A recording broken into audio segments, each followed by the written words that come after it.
Welcome to Reputation Revolution. This is the podcast where we help individuals like you to establish your voice in the marketplace, enhance the credibility of that voice, extend the reach of your story and your message, and finally, extract value from your efforts in building a meaningful personal brand that's both recognized and respected. Now, on with the show.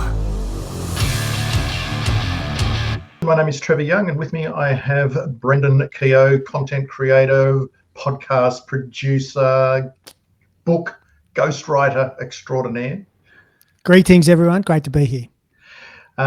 Today this is the episode 260 of the Reputation Revolution, and we are live, and we are doing a recap of episode 259, in which I had a wonderful chat with Rusty Shelton from one of the founders of Zilka Media, and he's written a book, or co-written a book called Authority Advantage. So, Brendan, you've had a listen to it. What were the key takeaways? Because this is all about, a lot about thought leadership, building that professional, personal brand, all the things we talk about here on the podcast. It was a terrific chat with Rusty, but your top line takeaways. Yeah, thanks, Trevor. It was a great chat. Got a lot of gold from Rusty. People trust individuals more than companies. I mean, I know that you guys covered that early on in the show, and I thought that was that flowed through to most of what Rusty had to speak about, and it's a topic that comes up a lot in our recaps. People trust individuals. People follow individuals. It's great to have a company line, but people distrust companies. That distrust is growing. Now, whether it's a leader or any individual within a company, people are going to gravitate more to that message than the corporate media release. That's exactly right, and that's and you're right. And I think the bigger the company is, the more important it is for the leader to be out there and visible and adding a bit of value and showing a bit of authenticity and getting real on social media, creating content, all the things. But I find that the opposite happens. The bigger the company, the less likely they are to do it, which is ironical, I would think. And it is funny that, and you can understand why people are busy, and if you don't get it, then you're not going to invest the time. But often it's people who are the busiest people you can imagine are the ones who are active, on social media and really driving things. And Elon Musk jumps to mind. Not to say to follow anything that he does, but in terms of being present and active, Trump, of course, is a classic example of someone who understands the power of these mediums to reach people, to create the message, to convey a message, but also to drive the conversation in the way that you want it to happen, or distract from things that you may have done. Those are the, there's so many opportunities missed, and, yes, people are so busy, especially leaders, as Rusty had focused a lot about in his interview with you. So we get it. Leaders are super busy, but when it comes down to achieving the goals that you're trying to achieve, and just trying to hand it over to the media department or the comms department, it's not going to get the job done anymore. No. And there's a huge opportunity going missed. Coming down to how do you? I think one of the great points Rusty brought up was that because people are concerned about crafting a personal brand, or it's not really, doesn't feel right. Well, you've got one. You already have one, like it or not. One exists. People have one of you. They have an image of you, a brand image of you, an image in their mind of you, as Rusty described it. Yeah. I like so that. Do you want to be engaged in that, involved in what that is, or are you going to hand it over to whatever people think, or whatever else they can cobble and find from you on the internet? So be more active, get involved in it, and set it, craft the personal brand that you want, rather than leaving it up to people to deduce for themselves. in a way that's genuine and authentically you. Yeah, that you're spot on. You did talk about that, image. People have already got that image of you, and whether you like it or not. And I mean, that's personal brand and personal branding. Personal brand is, people's perceptions of having to come in contact with you, and there's so many different ways they're doing that today. Whether it could be a tweet, they may have seen you. Met you at a meetup, had a coffee with you, you've done a boardroom presentation and they've been in the audience, or they listen to your podcast or watch your YouTube videos, or all the things. And collectively, if you're consistent over time, hopefully, and you're delivering consistent value, hopefully that contributes in a positive way to your personal brand. But that's your personal brand. And then personal branding is the art of trying to influence those perceptions, again, in a way that's genuine and authentic. So it's, okay, you said that, a lot of people have get out clauses that they haven't got enough time. And look, I've used to, over the journey, being, oh yeah, I understand that, and going along with it. I think it's crap now. I think that if you're not communicating, let's talk about communications, because your brand will be the result of a lot of the things that you do and say and communicate. So if you're a leader and if you're running a business, you're in a much better position when, particularly if it's a smaller business, you are the business potentially. You have to, it's incumbent upon you to be out there and be an ambassador and represent the business. But any leader, that is the job. And how can you communicate if you're not on social, if you're not doing all of these things? And, I still believe creating content is the sort of bedrock of a lot of it as well, because, content, it can manifest itself in many different ways. But I think it's a cop-out now to say, I haven't got time. Sure, you're busy. Of course, but everyone's busy. Is someone running a massive company is any busier than someone who's running a smaller company? They're, with less resources. People are busy, but how come some people find the time to do it and to be present and to show up? That's all we're talking about, showing up and being present. How come some do and some don't? It's because it's a priority. It's not that you're busy, it's that it's not important. And to my mind, if you're not communicating effectively, you're not a leader. Whoa, there I said it. Bang. That is powerful. I mean, that is Rusty, the whole point. I've gone off on a tangent, but it opens the door for us to talk about this, because he did talk about the, as you just alluded to, and based on my conversation with Rusty and things that we talk about all the time here, there's less trust in corporates and business generally, and we trust the people if they demonstrate their bona fides and they're kind of genuine in being out there and communicating with people. You said it. If you're a leader, by definition, you have followers, and so how do you communicate with them? How are you keeping them up to date on what you're doing, what the business is doing, the vision, dealing with crises, or look at opportunities that are coming? How are you engaging with them, whether they be internal, external, investors, who knows? This is such an easy, immediate way to really, rather short of going around shaking everyone's hand and, doing that for 2 hours every morning.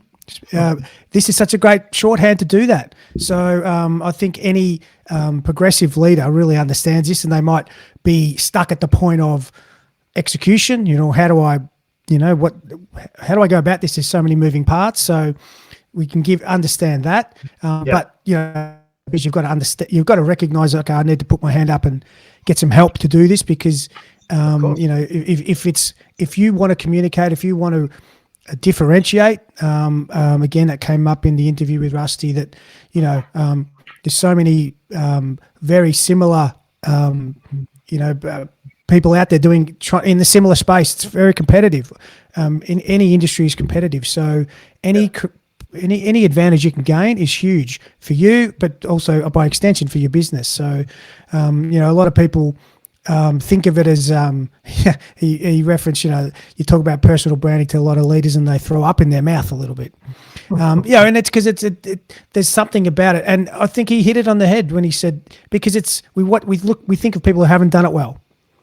That's what turns us off. And so, we can't get beyond that and understand, number one, it's not ego driven.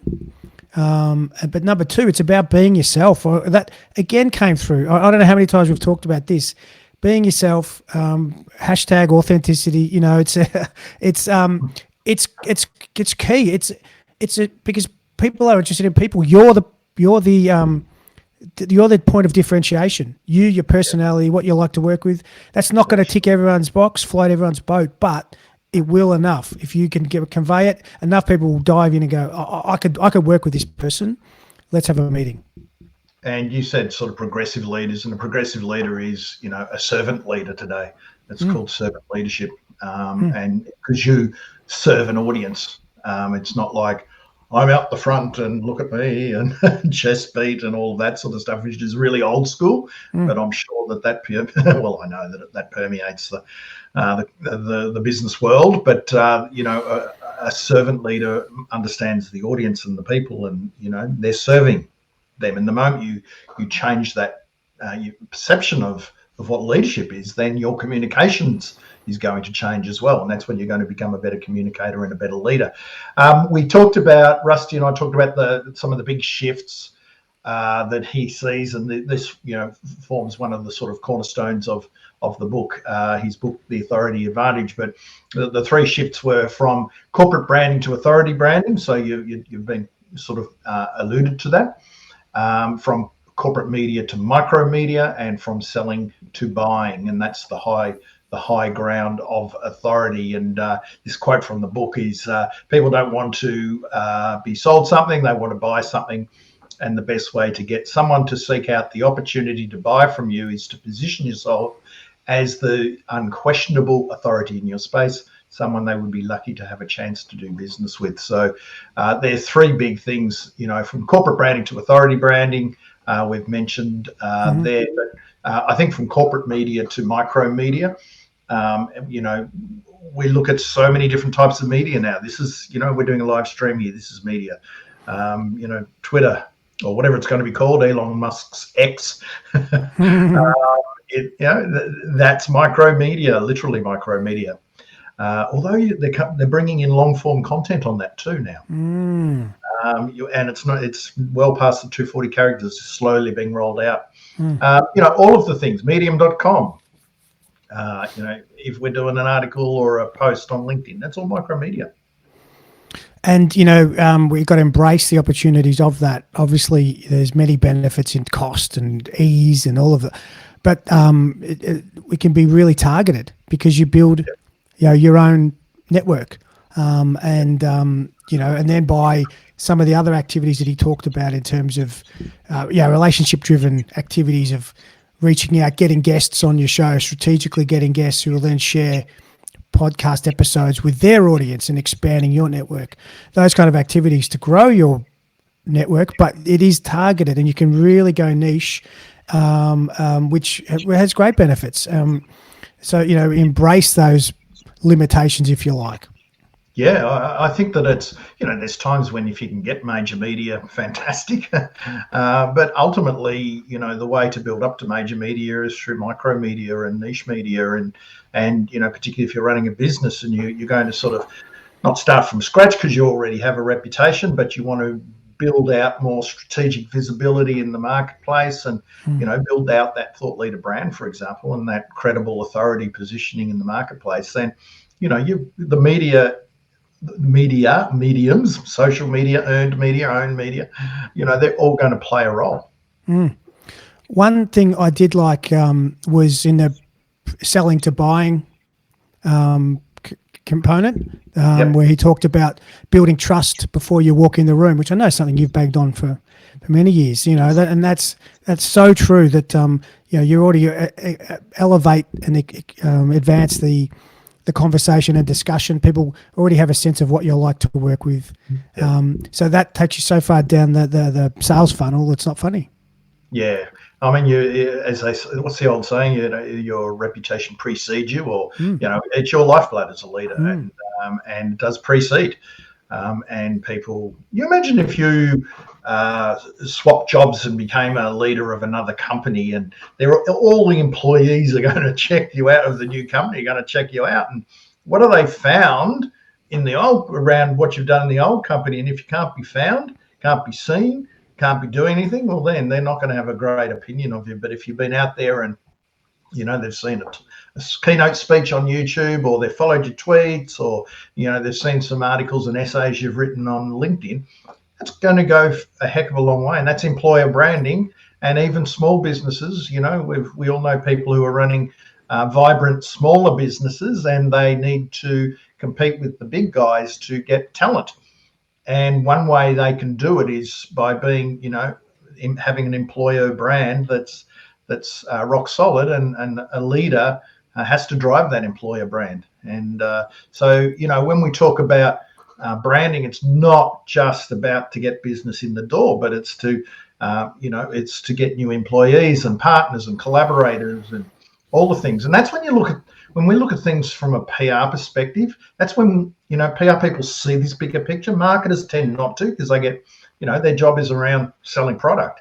But, being a good employer, being a good partner, being, good leadership, having thought leadership, positioning in marketplace, all these are forerunners to commercial transactions. Well, you touched a lot on there on what I thought was a great description of trust accelerators that Rusty had coined. So a lot of those things that you mentioned, those activities, showcasing podcasts, newsletters, whatever it may be, many and varied activities you can do. They're all elements that just fast track that building of trust, and establish it without even having met the person or spoken to them.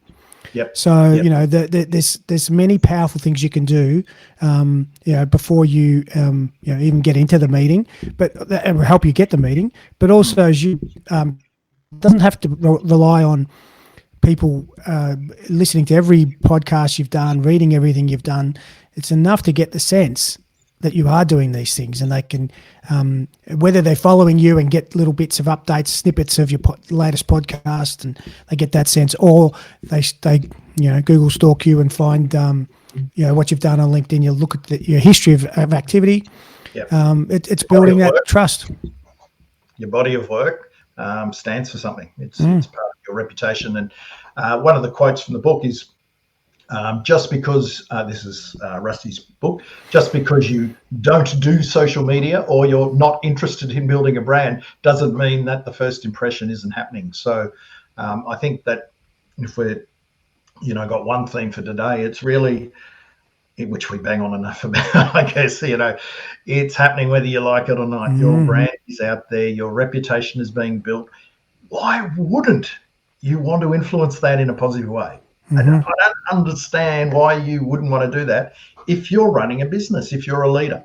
And even if you're an employee who's on the rise, and you've got aspirations and ambition, that's when you want to be getting into these things and understanding how you can develop that reputation and build strategic visibility. It's not about being everywhere. It's being in the right channels with the right foot in front of the right audience with the right message and story. Do you think it's as simple as a lot of leaders just have automatically equate social media with Facebook and just fun flimsy stuff? Like, is it as simple as that? And they just you're pressing my hot buttons today. Well, because if it is, then that's sad. That's sad. You're doing your company a disservice, aren't you? You're doing your company a disservice. Oh, you're doing everyone a disservice. Surely not. Surely, I mean, we're talking social media's been around for 20 years. This is not new.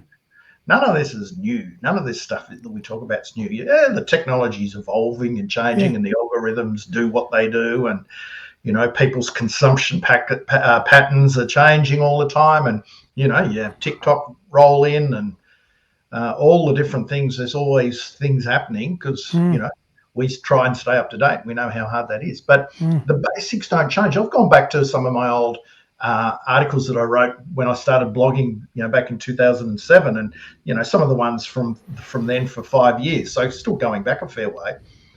Some articles that are 10 years old, I'm going to repost them because they're still pretty much the same in terms of the bigger picture, and in terms of getting out there amongst it, building that thought leader brand, creating the content, connecting with people, connecting with the right people, building relationships.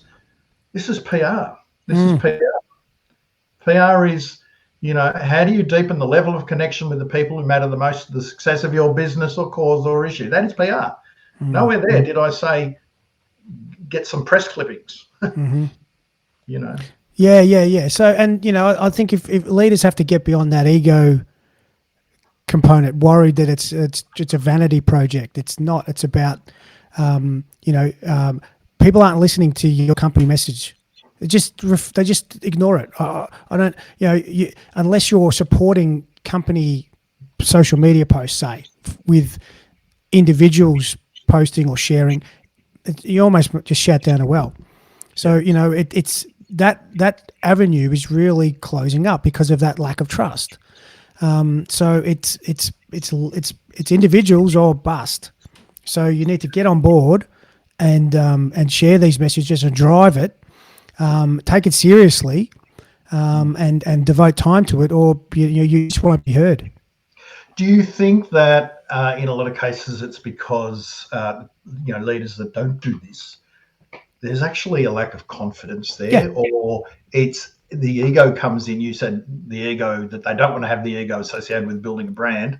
I'm not too sure of that. A lot of leaders I know have got healthy egos. They probably expect that people know them. I don't know. But, maybe they don't want to ask for help. Maybe they're worried about looking foolish. Maybe, there's definitely, they're probably risk averse in some instances, and they don't want to say the wrong thing. And I reckon there's that, and that's genuine.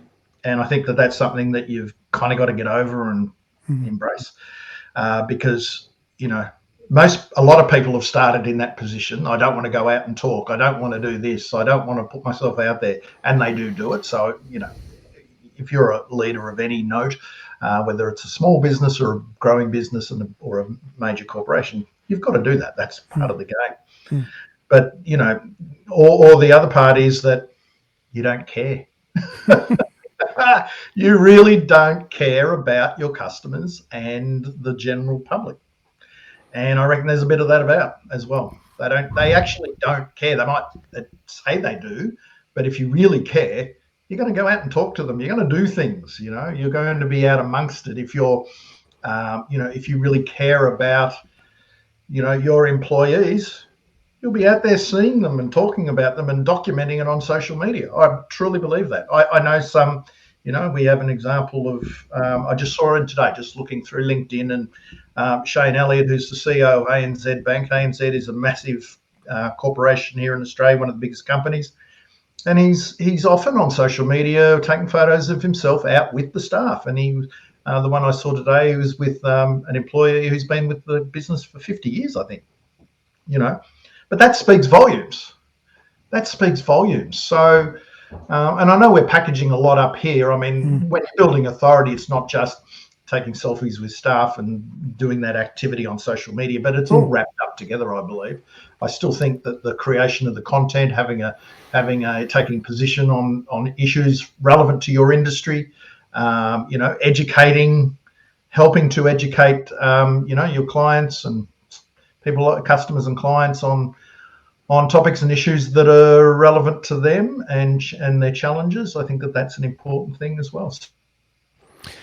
Mate, absolutely. And, perhaps sometimes maybe it's easier when you're at a certain level, even though massive company, but you might have more resources to, and you've got really good people to take care of things, that you can have that visibility and strategy to appreciate the importance of this connection, this personal connection.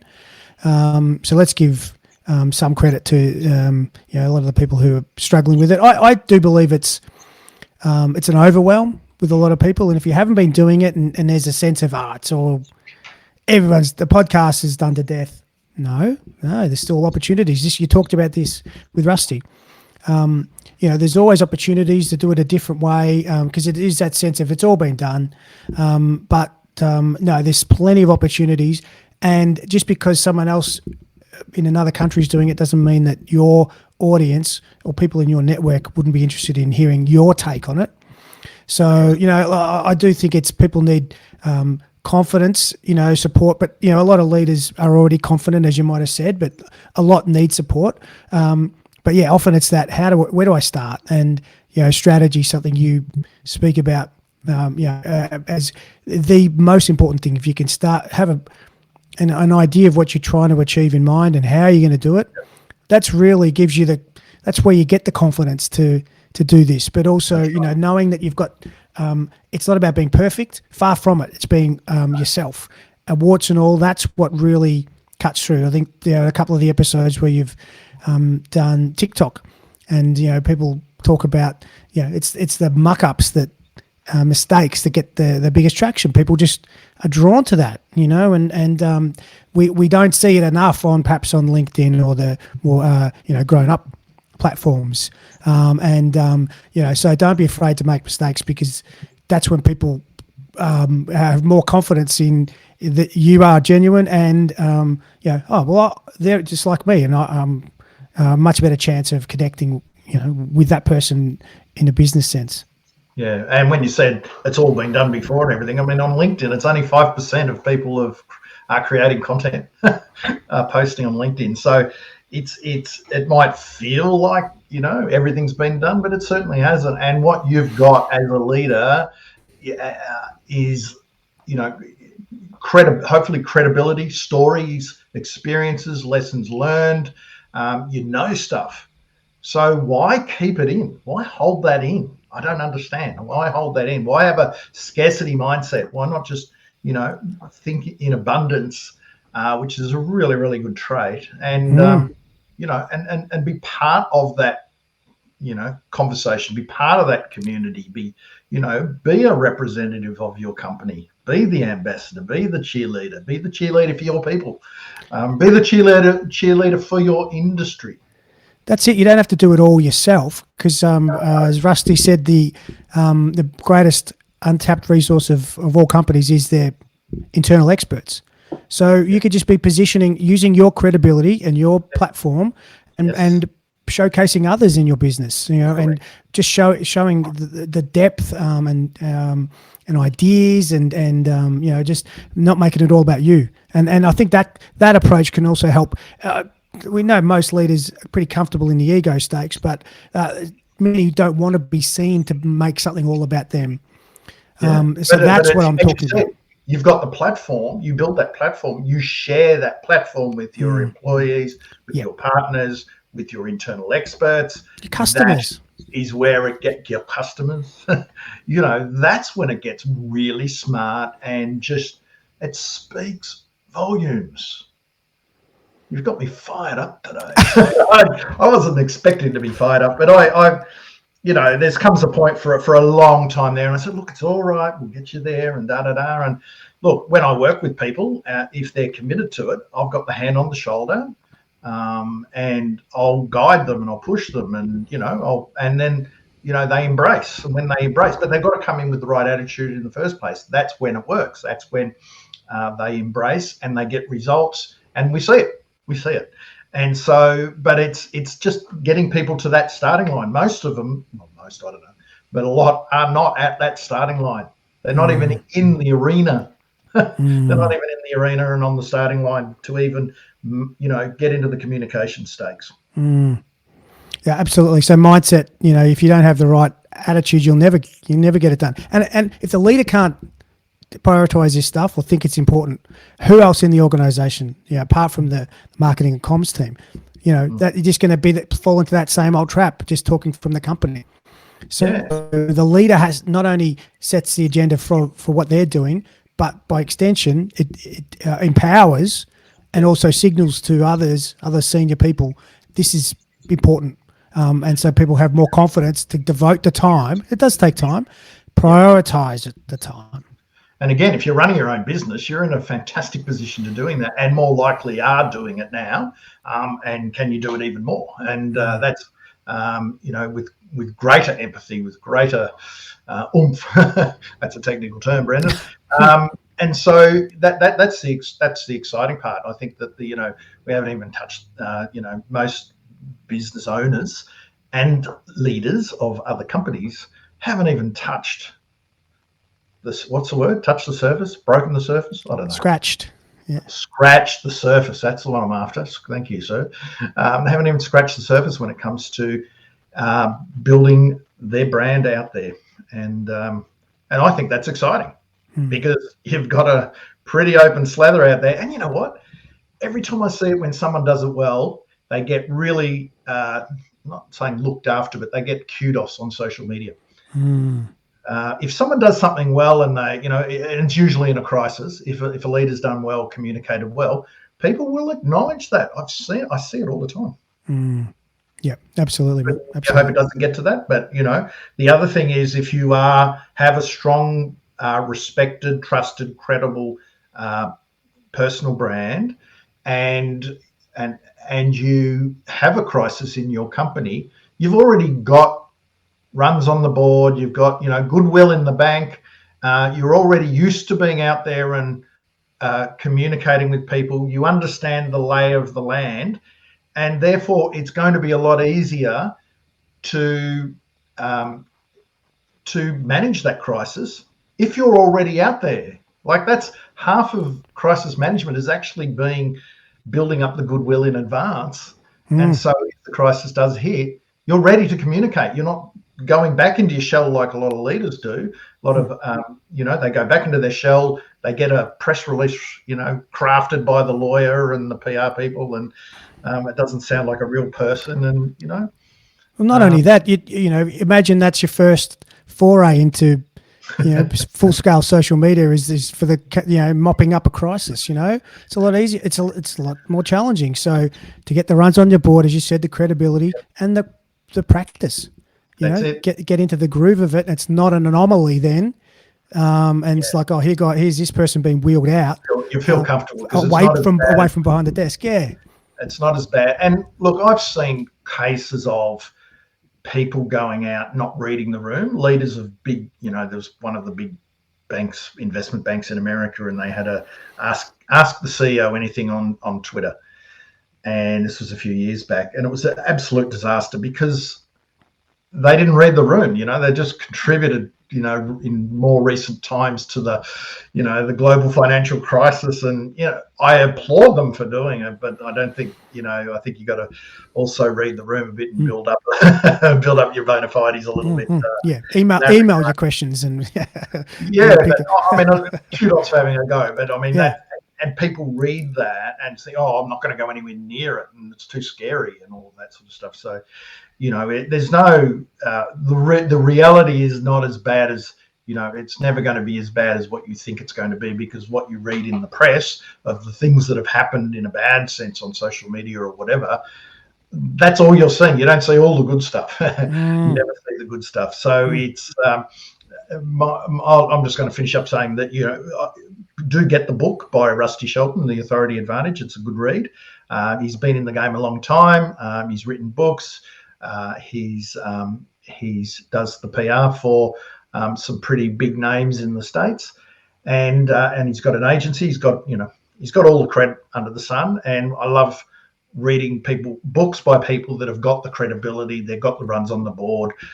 They've been doing it for ages, versus reading books from someone who's just making stuff up and regurgitating other people's ideas. So he's the real deal, Rusty. It was a good interview. That was 259. This is episode 260 of the Reputation Revolution. And we're one bookend. That interviews the other bookend. We've gone off a little bit of script here, but because I think that it's such a big topic and it opens up the doors for all sorts of things, and it's something I'm very passionate about, have been for a long time. And I can see when people do it well, when business owners, business leaders, they get out and become part of that public conversation. They create content. They connect with people on social. All the things. It's not one thing. It's a patchwork quilt. And if they're in a big company, they can get help, but you can't outsource your personality. You can't outsource your connection strategy. You can't outsource a lot of things, but you can certainly get help in getting it done. Having a ghostwriter such as yourself, you can get help, all of that sort of stuff. You can even do a podcast, an internal podcast, and people can listen to it on their phone. I mean, if you've got a big company and you're not doing that as a leader, what the hell are you doing? Absolutely. I'm going to step off the soapbox, mate. I'm going to step off the soapbox here. That's lovely, mate. Love to see you fired up. It's fantastic. Anyway, that's good chewing over this topic, this very broad, meaty topic. Really, it's been a collection of themes that we do reinforce every now and then. And yeah, so any last thoughts on the Rusty interview and the takeaway that we can leave people with? Again, to circle back to what I started with of, people trust individuals more than companies. Right. That crisis message that you say is not going to be much different to what the company puts out, but it's going to be in your words, with your tone and, hopefully your credibility that you've built up, that people will trust much more than the press release. Yep. Agree. All right. Thank you very much, Brendan. Great stuff, Trevor. Thanks, listeners. The reputation economy is here. The world today needs more genuine, credible experts and leaders to stand up and share their experience, their wisdom, their stories and ideas. Are you in?